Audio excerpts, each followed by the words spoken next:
Martha was 65 years old when she finally spoke her truth. She had no pension, no retirement savings, no partner by her side, and perhaps most painful of all, no longer a place in the life of the one person she had sacrificed everything for, her son. To the outside world, Martha was just another older woman living alone in a small rented apartment near downtown. Quiet, unassuming, invisible.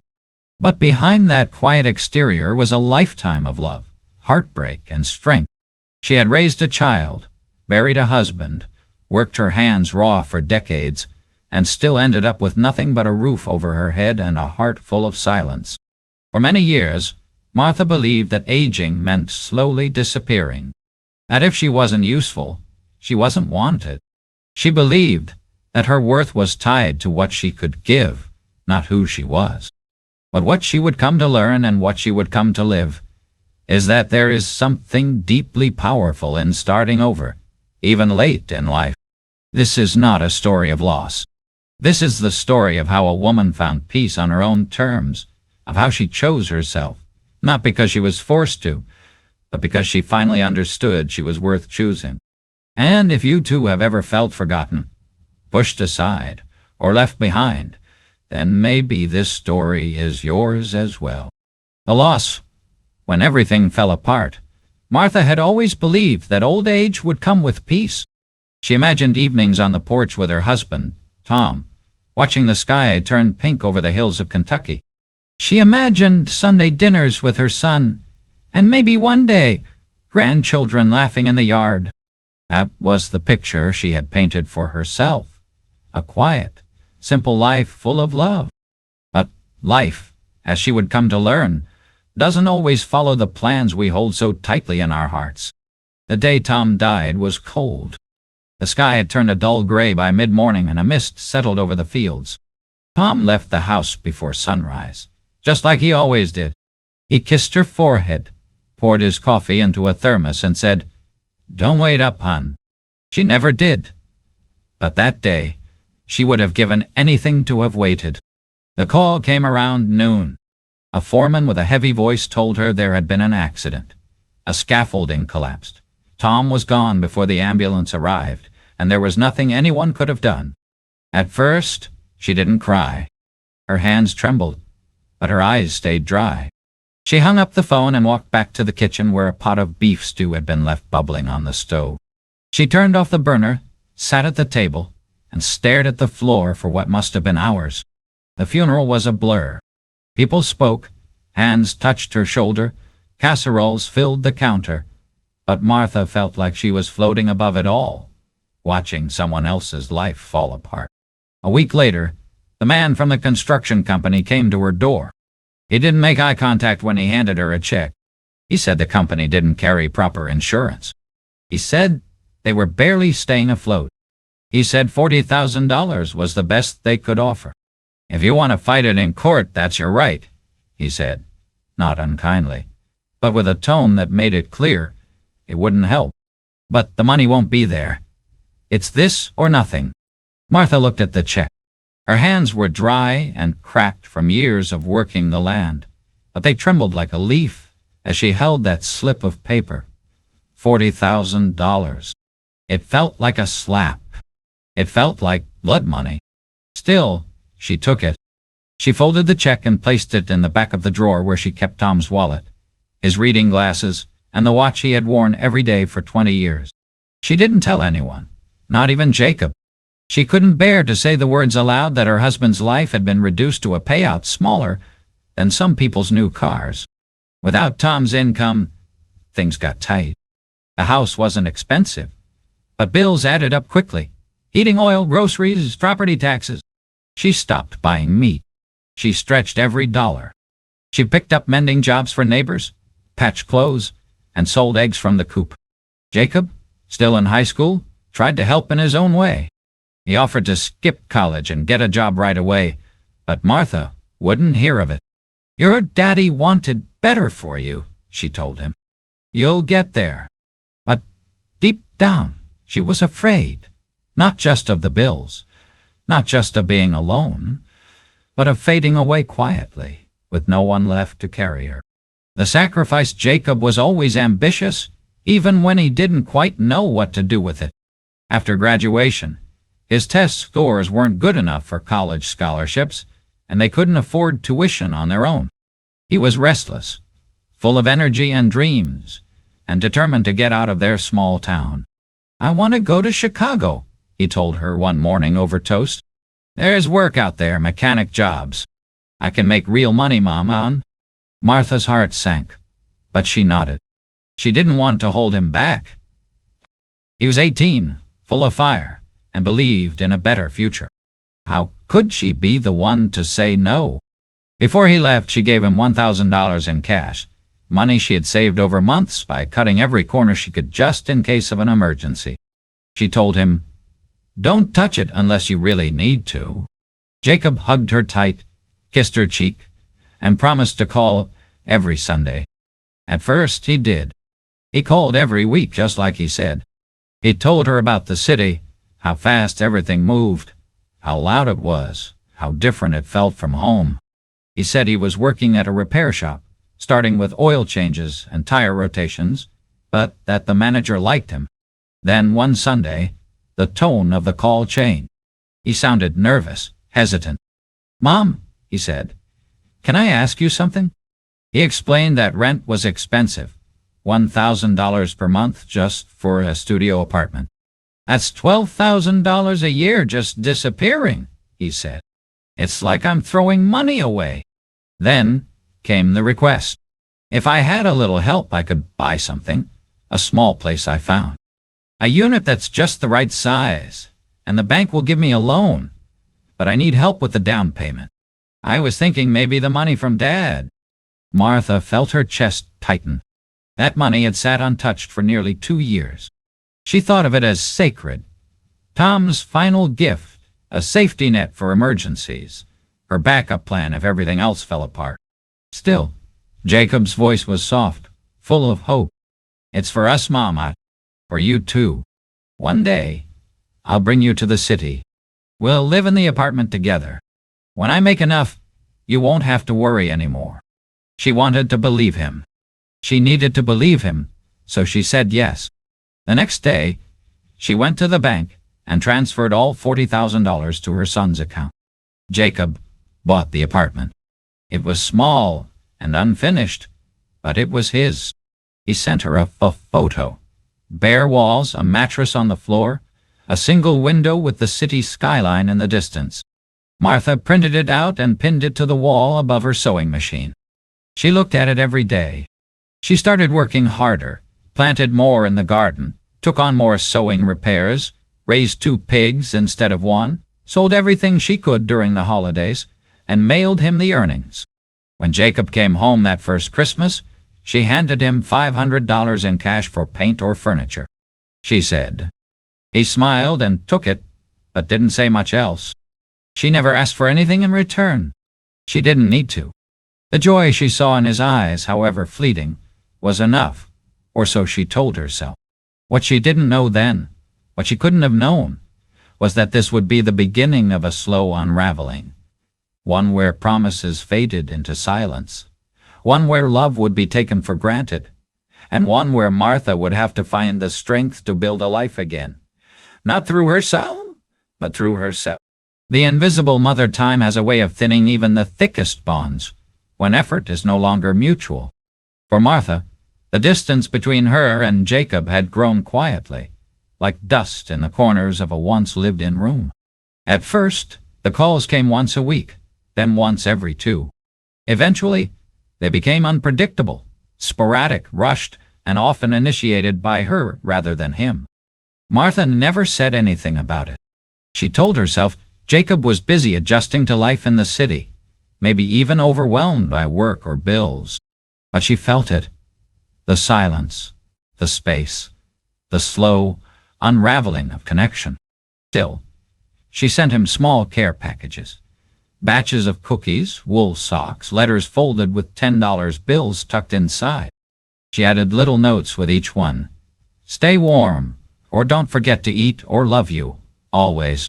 Jacob rarely responded, but she clung to the idea that he appreciated them, that somewhere inside, he still felt her love, even if he didn't say it out loud. Then came the wedding, not through a phone call, not through Jacob, but through a neighbor. One crisp autumn morning, as Martha was bringing in her laundry from the line, her neighbor Connie came over with a bright envelope in hand. "I think this was delivered to me by mistake," she said with a small smile. "Congratulations!" Martha stared at the envelope. Her hands felt suddenly heavy. Inside was an invitation. Elegant script, thick paper, a gold border. Jacob was getting married. The wedding was in 2 weeks, in Chicago. She read it again and again. The words didn't change, but her heart did. First, disbelief. Then, confusion. Then, something harder. Grief. He hadn't called, hadn't told her, not even a mention for 3 days. She said nothing to anyone. She folded the invitation and placed it next to the photo of Jacob she kept on her nightstand. At night, she stared at it and wondered, was I not meant to know, or did he simply forget that I might want to be there? On the 4th day, she made up her mind. She packed her best dress, a navy blue one with a modest neckline and lace trim she'd worn to church weddings over the years. She booked a bus ticket to Chicago. 12 hours, 2 transfers. She didn't care. She would go. She would show up. The chapel was beautiful, modern, with floor-to-ceiling windows and white roses lining the aisle. Everything looked expensive, tastefully arranged. The guests were dressed in tailored suits and pastel dresses, their smiles fixed and practiced. Martha found her name on a place card near the back of the hall. Her seat was in the last row, next to the door. She sat quietly, folding her hands in her lap. No one greeted her. No one asked who she was. Not even Jacob. When the music swelled and he walked down the aisle, he never looked in her direction, not once. Tears filled her eyes, but she blinked them away. She didn't want to cause a scene. She didn't want pity. She just wanted, for a moment, to feel like his mother again. But she didn't. During the reception, she lingered along the wall, watching from a distance. She saw her son dancing with his bride, laughing with her family, toasting with champagne. Martha tried to catch his eye. She raised her hand once, half-heartedly. He never looked over. No one asked her to join for photos. No one asked her to stand beside the bride and groom. It was as if she wasn't there at all. She left before dessert was served. At night, in the small motel room near the Greyhound station, Martha sat on the edge of the bed, her hands clasped tightly in her lap. The silence in the room was thick. She whispered into the darkness, not expecting an answer. "I don't think he saw me." The betrayal after the wedding? Things became even quieter. Jacob didn't call. Weeks turned to months. The packages Martha sent were no longer acknowledged. She left voicemails that went unanswered, sent birthday cards without reply. She told herself he was busy starting his new life, adjusting to marriage. But deep down, she knew she was no longer part of the picture. Then, one afternoon, she found out the most painful news of all, not from her son, but from a neighbor down the road. "Jacob's a father now, isn't he?" Connie asked casually. "Someone mentioned his wife just had a baby girl." Martha felt the wind knocked out of her chest. She hadn't known. There had been no phone call, no text, not even a photo. A granddaughter, her first grandchild, and she hadn't even been told. Hands trembling, she picked up the phone and dialed Jacob's number. It rang 4 times before someone answered. It wasn't him. It was her daughter-in-law. "Oh," she said flatly. "It's you." Martha tried to keep her voice steady. "I just heard about the baby." "I didn't know." The reply was sharp. "Well, we've been busy. Jacob has a lot going on. We didn't have time to update everyone." "I would have helped," Martha said softly. "I could have, I don't know, just been there." There was silence. Then the voice on the line shifted tone. "If you really want to help, you can come take care of the baby. We're both working. We need someone during the week. Martha blinked. I'm not sure I can. I mean, my back isn't what it used to be. I have trouble lifting. The voice cut in. If you're too old to help, maybe you shouldn't expect anything from us. You want Jacob to take care of you. Then you need to be useful. Those words struck deeper than any silence ever had. Martha stood in the middle of her kitchen, holding the phone as if it were burning her hand. Her knuckles turned white. She said nothing more. She hung up, and for a long time she didn't move. The late afternoon light poured through the window, falling in golden strips across the floor. Outside, birds chirped like any other day. But inside her, something was shifting, something fundamental. It wasn't just pain anymore. It was clarity. For the first time, she saw things exactly as they were. She had given everything, her money, her time, her heart, all of it without question. And now, she was nothing but a burden, something to be used when needed and forgotten when not. She sat at the table, the one Tom had built decades ago, and stared out at the empty yard. And there, in the quiet, she made a decision. She would not beg. She would not wait for a phone call that might never come. She had spent a lifetime putting others first. Now, finally, it was time to choose herself. The turning point. For days after the call with her daughter-in-law, Martha barely spoke to anyone. She didn't cry. She didn't pace the floor. She didn't shout. She simply stopped. She stopped waiting for the phone to ring. She stopped planning packages she might never send. She stopped checking the mailbox for letters that wouldn't arrive. Instead, she started looking around the house, not at what was in it, but what was missing. Tom was gone. Jacob was gone. The laughter, the warmth, the dinners, the holidays, the quiet joy of a life shared, they were gone too. The house had grown heavy with silence. Every creaking floorboard and ticking clock echoed louder than words. She would wake early out of habit, but stay in bed because there was no reason to get up. She would walk past the pantry stocked with jars she had canned for someone who never came home. She would sweep the same spot on the porch out of reflex, even though no one ever walked those steps anymore. Then, one morning, something changed. It wasn't dramatic. It didn't arrive like a revelation from the heavens. It came in the form of an ache in her hip as she bent to feed the hens. A simple, familiar pain, but one that whispered a question: if not now, when? She stood up slowly, looked across the yard to the faded barn, and whispered into the morning air, "What am I still waiting for?" No answer came, but she already knew it. Nothing. No one. That afternoon, she opened a clean notepad and began to write. She listed what she owned, what she could sell, what she needed. She called a realtor. She made an appointment at the bank. She searched online for small apartments in nearby towns, places with sidewalks, grocery stores, public libraries, people. It wasn't about running away. It wasn't revenge. It wasn't even about loneliness. It was about something deeper, something she hadn't allowed herself to name in decades: self-respect. She had always told herself that being a mother meant sacrificing, enduring, giving without expecting anything back. And maybe in many ways, that was true. But now, she was more than just someone's mother. She was still a woman, a whole person, and that person deserved peace. So she sold the farmhouse. She sorted through boxes of old memories, choosing what to keep and what to let go. She wrapped Tom's photo in a soft towel and packed it carefully. She donated clothes, furniture, even the good china she'd been saving for holidays that never came. Then, with everything she owned packed into the back of a borrowed pickup truck, she left. She did not leave bitter. She left free.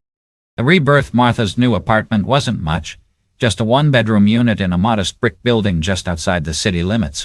The walls were thin, and the kitchen was barely big enough for two people to stand in. But it had sunlight. It had warmth. It had silence that didn't ache. It comforted her. Her neighbors were kind, quiet, mostly retired. They nodded in the hallway and held doors open. She liked that.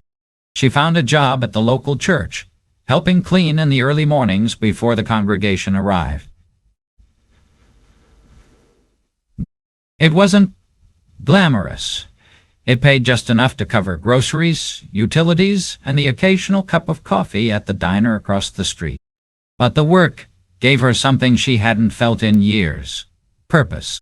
She would wake before the sun, tie back her hair, put on her comfortable shoes, and walk the 2 blocks to the church with a small radio in her coat pocket. She'd hum along to the oldies, mop the floors, dust the pews, and light a few candles when no one was looking. Sometimes she'd sit quietly in the back pew before she left, not to pray exactly, just to breathe. And for the first time in a long time, that was enough. Her day settled into a gentle rhythm.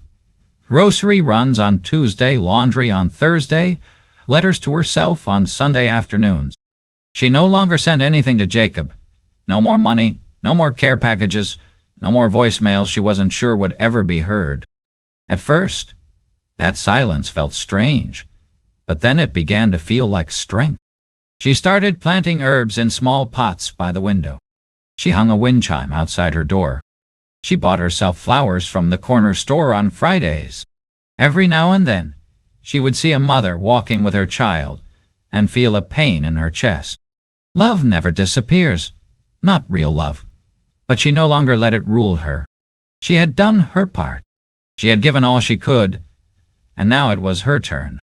One evening, as she sat with a cup of chamomile tea in her hands, looking out at the streetlights through her thin curtains, she felt something she hadn't felt in years: peace. Not the peace that comes from being cared for, but the peace that comes from knowing you can care for yourself. She whispered aloud to no one in particular, "I'm still here, and that's enough." That was the truth. She had no pension. She had no savings. She had no child waiting to help her. But she had herself, her steady hands, her sharp mind, her quiet dignity, her new life. And in that, she had everything she needed. You are not alone. Martha's story is not rare. It's quiet. It's common. And that's what makes it so powerful, too. Too many women, after giving their entire lives to others, raising children, caring for husbands, holding families together, find themselves forgotten, overlooked, left to figure out how to survive the years they were told would be restful. But Martha chose something different. She chose herself. And in doing so, she reminded us of a truth we don't hear enough, that even without a pension, without savings, without someone to lean on, you still have worth. You still matter. You still deserve peace. So if you're listening right now, maybe sitting alone with a cup of tea, maybe feeling like the world has passed you by, please remember this: you are not invisible. You are not broken. You are not a burden. You are a woman with stories, with wisdom, with strength. And it's never too late to choose your own life, on your own terms. You are not alone, and you never were.